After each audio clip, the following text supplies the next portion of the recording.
All Manipur Students Union Amsu na Sinduna Chatliba Chahi Asigi Tarataret March Tagi Taratareki April Phaoba realized to save the indigenous peoples of Manipur HAIBA theme da PANGTHOKKIBA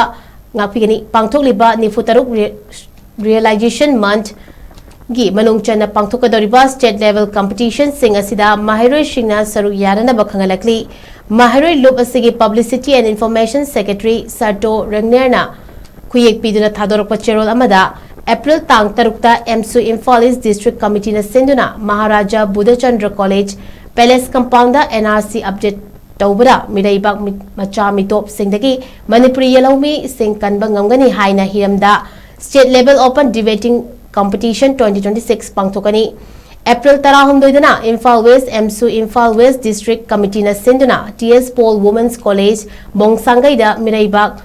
Macha Mitop Masak Takpa Khandokpa Maramdamda Halankiba Amasung Manipuri Yellomi Sing Kanba Haina Hiramda State Level Open Symposium Competition 2026 Pangthokani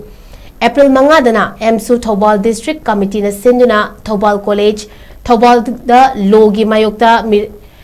Miraibak Macha Mitop Sing Changsilakpa Amadi Manipur gi Tungi Leibak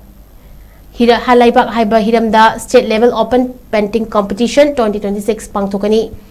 April Taragani Thoidana Kha Manipur College Kakching da Amsu Kakching District Committee na Sinduna Manipur da Miraibak Micha Mitop Sing Changshilakpa Masigi Chaitheng Amadi Kanjana Bapambai HAIBA Hiramda State Level Open Asic Writing Competition 2026 Pangthokani Loinana April Tarama Thoidana Special Regular English School Nambolda Amsu Bishnupur District Committee Amsu na Sinduna Manipur da Miraibak Macha Mitop Sing Changsilakpa Amadi Masidagi Kananaba Det Manipur Lengak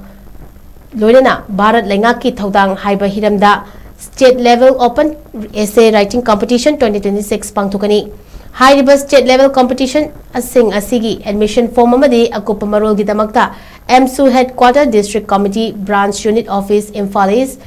Amadi contact number 9862825945 Amadi 9362841745 Imphal West ki contact